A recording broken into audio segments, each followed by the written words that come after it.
Tonight, rapid onset gender dysphoria. What is it? Is it a real thing? Here is Gen Spect's Stella O'Malley to explain to us what the heck is going on, and I'll explain why the heck she's so very wrong. Good news starts right now.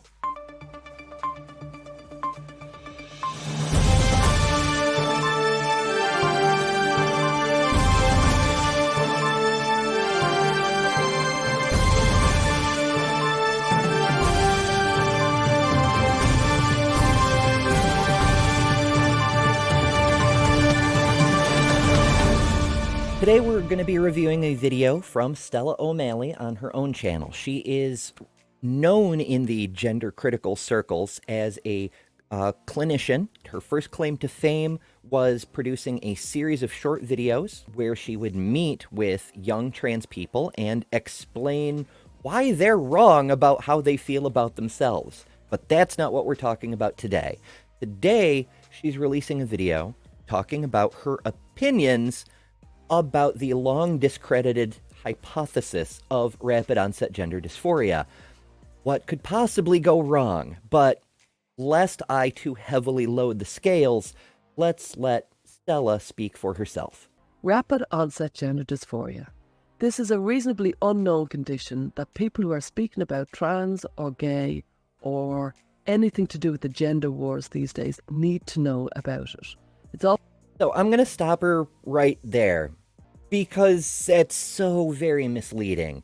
First of all, gender wars? Could we use more loaded language? My goodness. But also, being gay doesn't have anything to do with gender dysphoria. Often called ROGD for short, and very few people really know about this cohort. And so what the background to it is that the physician researcher, Dr. Lisa Littman, noticed that there'd been a huge spike in her local school of teenage girls suddenly identifying as trans. And because she's a researcher by nature and very academic by nature, she decided to study this cohort. And point of order, she did not study the cohort, but we'll get to that. She ran a survey, and it was a very rigorous survey. If you run a rigorous survey, a properly scientific survey, something with standards perhaps, you don't need to add the qualifier, and it was a very rigorous survey. The reason Stella mentions that is because the survey, or rather the paper that was produced from the survey, got retracted. And in the end, 256 parents answered. Now, a lot of people have since criticised this because they say that she should have actually asked the children themselves rather. Yes, that's one good, big, huge criticism. Lisa Littman's survey didn't actually investigate the cohort she was interested in. She spoke to the parents, but more precisely, she specifically selected parents who were already self-identified transphobes, which kind of deliberately biases the results of her survey. However, in an awful lot of other conditions, such as autism or anorexia or various other conditions, it's very common to ask the parents because the parents would have a very good understanding developmentally of the child. So, not so much. First of all, false equivalency, category error. Gender dysphoria is not autism. You can have both. They're separate conditions and not mutually exclusive. Being autistic does not mean you cannot be trans. And anorexia is an entirely separate thing. But all of that notwithstanding, what does Stella mean? These are not the same thing. You can ask parents questions about kids when there isn't a vested emotional interest in the kids being that thing or not. When people are members of a culture that looks down on someone for being a certain thing, like, say, being gay, for example, then of course there's going to be a group of parents who deny every sign they see that their child might grow up to be gay. No, that's not gay behavior, she's just a tomboy, that sort of thing. Yeah, when there's a motivation to misperceive, cognitively bias, confirmation bias, their preconceived notions, That's what's going to happen. My goodness, Stella. As they watch the child go from baby to toddler to child to middle childhood to adolescence, preteen and then adolescence. So most parents are experts, world authorities on their children. If only there were someone who understood what was going on in the child's head even better than the parents, who, even when parents aren't motivated to see something that isn't there or not see something that is there, they still don't know everything. I can't believe this has to be explained, but here we are. How many of us as children did something we didn't let our parents know about, like sneak out of the house to go to a party or start having sex before marriage? Our parents don't actually know everything about us. Likewise, we who are parents don't know everything about our kids, and that's okay. In fact, once a kid reaches a certain age, say around the start of puberty perhaps, you're going to get much more accurate info on what's going on with that child, where they stand, what their beliefs are, what things they're into, their interests, their passions, their what they're good at, what they're bad at, from their friends at school. So maybe we should ask them if we're not going to talk to the person directly for some reason. And that's why she used the very well-established system of asking the parents about their children. Another qualification. It's a very well-established system. It's real science, I promise. And these parents, they described a phenomenon that she later used as a term, which was rapid onset gender dysphoria. That's correct. Lisa Littman coined the term and backed it up with nothing. Oh, well, she backed it up with lies. That's what it was. It was lies, which is why the paper was retracted. The one time the study has been repeated without intentionally biasing the sample, the phenomenon vanishes. These were very lonely kids who had very high rates of challenges. 43% of them had a history of being isolated from their peers. Hold on. First of all, what are the controls? What is the baseline rate of children who are isolated from their peers? Being a teen is a pretty lonely time for a lot of kids. We don't have a comparison. But also, if they're getting this idea of being trans from their peers, and they're isolated and don't have peers, then how is the mind virus being spread? And this is sort of the double think that we see throughout the gender critical side. They hold multiple mutually exclusive beliefs that contradict each other in plain sight, but they have to make it work because otherwise they have to admit their entire ideology is made of wishful thinking. This data directly contradicts the main point that she's trying to make. Peers.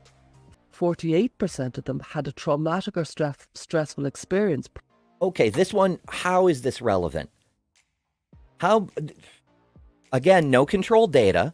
This could well be lower than the standard rate in the United States, a country where there's a school shooting every other day.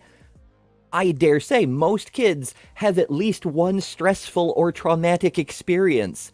Then even higher, 63% of them have other diagnoses. So notice the weaseliness here. 63% of them had another diagnosis. What kind of diagnosis, Stella? Did they have severe acne? Did they have hypothyroidism? Were they diabetic? What other diagnosis? And how does lumping all the other diagnoses together into other diagnosis have any significance on gender dysphoria? There's no connective link. There's barely correlation because you've got such a broad umbrella that means literally nothing. And then finally, 69%, nearly 70% of this. Yes, Stella, 69% is nearly 70%. Very good, but also nice. But also, what teenager doesn't have social anxiety during adolescence?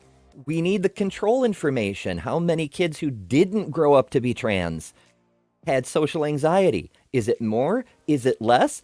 Who the hell knows? Because the study isn't scientific in any way.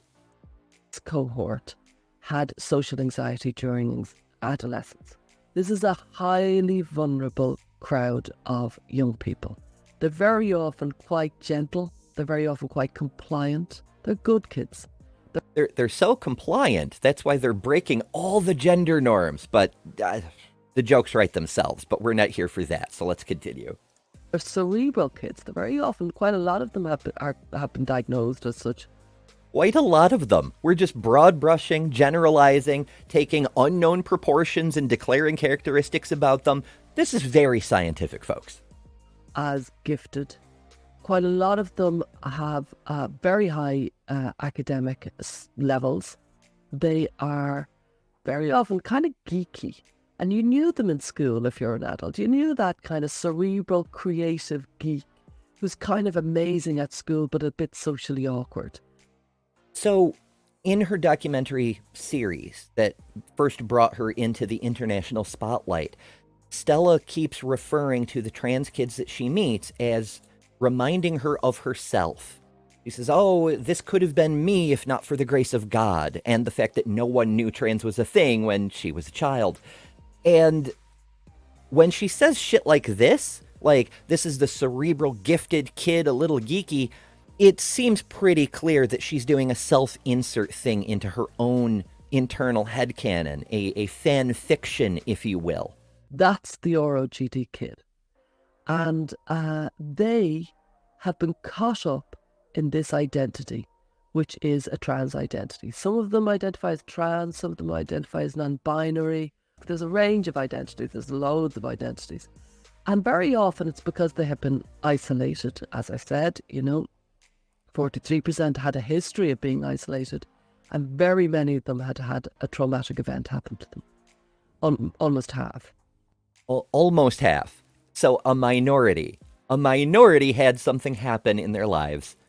Therefore, that's the cause. That's the secret cause. They're isolated. They've had trauma. They're geeky and nerdy, whatever picture you care to paint. That's the cause. That's the secret behind it. If only we could remove that factor from the lives of all children. And for clarity, we should remove some of the more severe traumatic experiences from the lives of all children. It would be good for all of them, like school shootings. That should be a thing that no longer happens. But I do digress. It's a minority, Stella. And they went online because they were lonely. And when they went online, they were seeking who they are. And they were seeking an identity. And they were seeking some sort of road out of this loneliness that had afflicted them. And they found trans. And they... Let me propose an alternative. A person who felt there was something different about themselves that nobody around them could seem to relate to. They didn't have the words to express how they felt, what they felt, why they felt about who they are.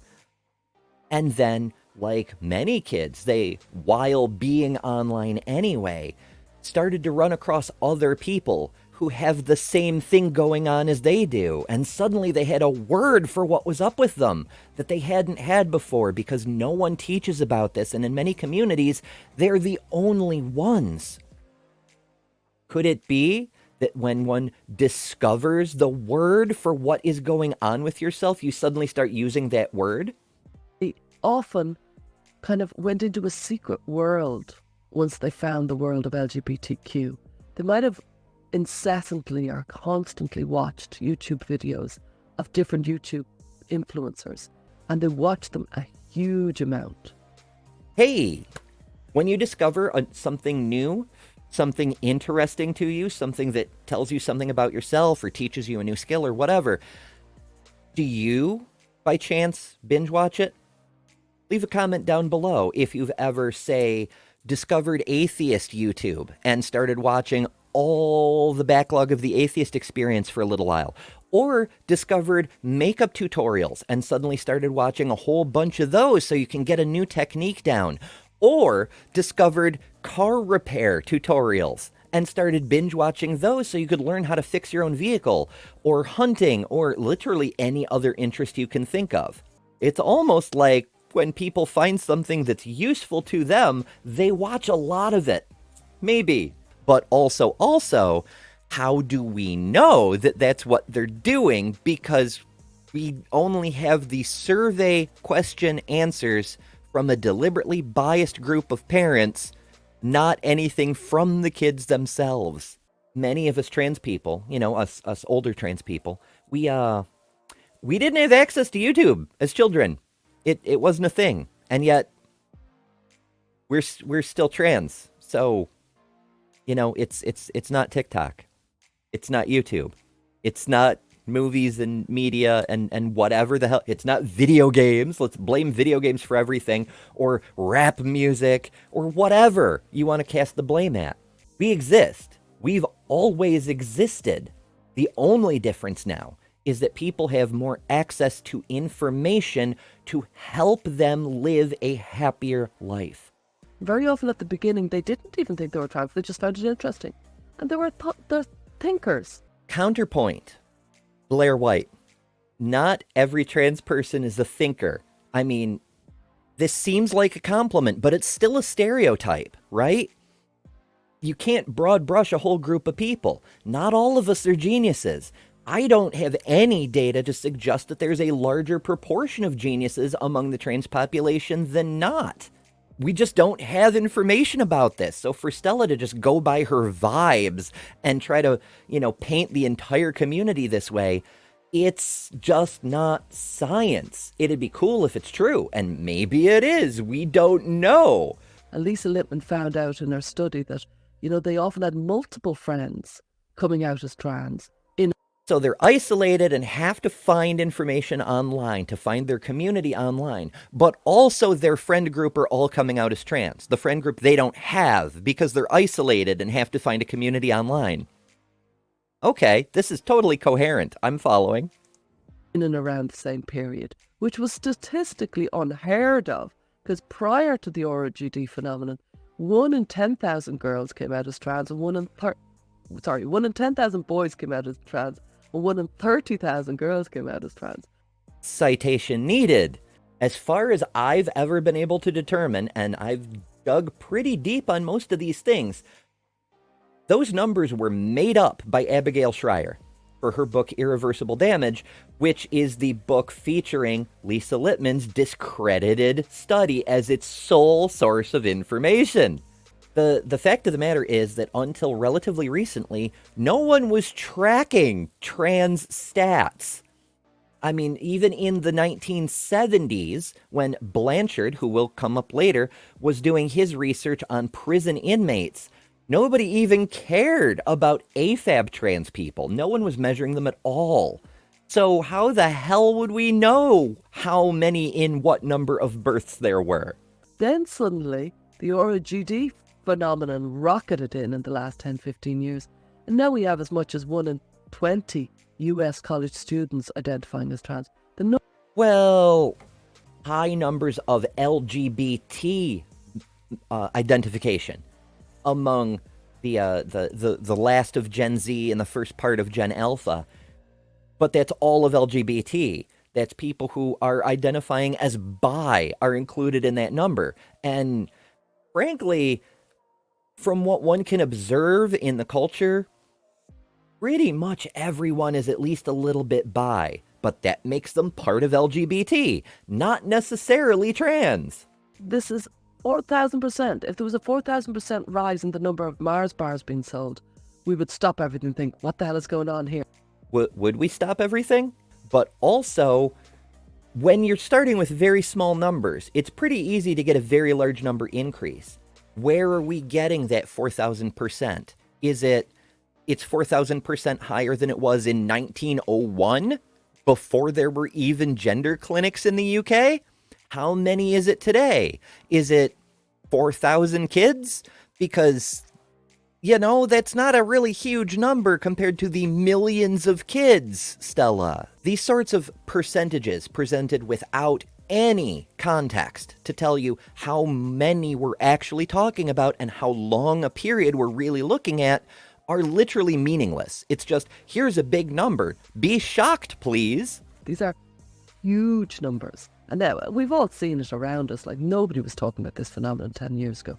Nobody was talking about it, apart from a very small number who were online. Yes, no one was talking about ROGD before Lisa Littman made it up. Weird, right? It's almost like you can't tell people about an idea before you're exposed to the idea. Are you getting it, Stella? Are you seeing how this works now? Young people started to identify as trans about 10 or 15 years ago. High-speed Wi-Fi was getting going. Social media platforms were getting going. Smartphones were getting going.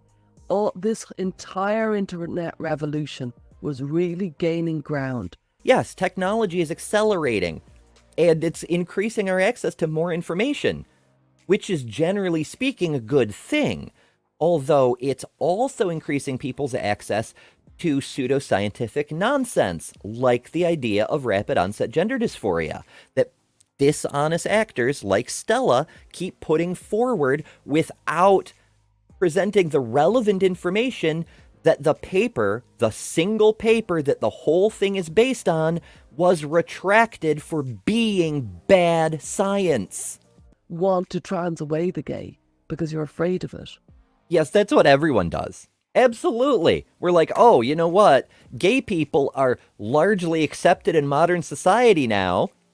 There are still haters, there are still homophobes, but for the most part, not so many as there used to be, and they get shouted down more often than not. So clearly, I can't be that. Instead, I'll just change my entire physical body so I just won't be gay now. And I'll be more hated by everyone, including the same groups who also hate gay people. Yes, solid plan. That makes total sense, Stella. Because you don't want to be a lesbian because you think it's embarrassing. That's what I think. They are just saying, get out of my way. You are ruining my solution. My solution is in front of me and you're the person who's the problem. That's what they're thinking. Do you have another solution, Stella? I mean, we're open to alternatives. We don't actually want to have life-changing surgeries that cost tens of thousands of dollars. If we could do it any other way, that would be fantastic. So what are you proposing that actually works? Because again, tens of thousands of studies over decades, over 100 years of research. Nothing else we've tried works, even a little bit. So what do you have in mind, Stella? Do feel free to propose an alternative solution. We need to do is try and pull back a little bit and think, how would I speak to this person if they were anorexic? How would I speak to them if they had OCD? Well, no, that's not actually going to help. We've tried that. We've tested that. The treatment for anorexia, for example, is antipsychotics and therapy. That's effective. It takes a long time, it's a lot of work, but it is effective. When we try the same thing on trans people, it's not effective because it's not a psychosis. Weird, right? How would I deal with them if they were a drug addict? What would I do? Folks, are you addicted to gender? Have you ever gone to a party and injected some gender and you just got hooked on it? You can't get enough. You need to get more into your life. Everything you think about every day, you're just out there looking for your next hit of gender. Is it interfering with the way you live? What the fuck, Stella? That's where we need to kind of come at it, which is a much more, I think you might have a problem. I genuinely think that you have rapid onset gender dysphoria. I think you don't know what the fuck you're talking about, as evidenced by every single thing that Stella has said throughout this entire video being demonstrably untrue, most of which she should know is not true. But because she's a conspiracy theorist, because she has deeply invested in this pseudoscience, whether it's for financial reasons or religious reasons or personal reasons, because she does very clearly project herself into the role of a transgender person. She's done it from the beginning with her initial documentary. Whatever the reason, she will not give up her demonstrably false ideology in order to simply Believe the people who are living the real lives and what the entirety of medical science has to say about it. Which is pretty wild when you think about it. Need a hand. And in a way, by throwing the dead dog on the table, by addressing that fact. Is that an Irish phrase? Throwing the dead dog on... What? Okay. You're much more likely to one day get capitulation. It'll be like if the first time you say to your kid, I think you have anorexia, I think you have an eating disorder. And they're like, no, I don't. How dare you? Is that how that works? I've known a few people with eating disorders. And again, my own personal experience, my own anecdotes, not the same as data. But Stella's not bringing anything to the table here. I have never seen it go down that way. It's usually the person themselves who notices they're in pretty bad shape. They may have a problem. Because we do live in a society where people tend to overlook that kind of thing. They don't want to talk about that kind of thing. They don't want to hear it. They don't want to see it. Sometimes it's a friend who says, you're looking awfully thin. You're fainting a lot. Maybe we should get you some help. And even then, their first thought isn't always eating disorder. It's often, maybe you have cancer and we should find it and fix the problem. It just doesn't work the way Stella seems to think it works. And it can be very distressful, but if you remain loving and then you get out of the room, you don't labor the... How can you be loving? By telling a person, you're not who you think you are. I know who you think you are, and you need to be who I tell you to be. Is there any way to do that that meets the criteria of being loving? Point. But you go back to it and you revert back to it. You're much more likely to one day maybe get a capitulation than if you just affirm. Yes, badger them. Harass them.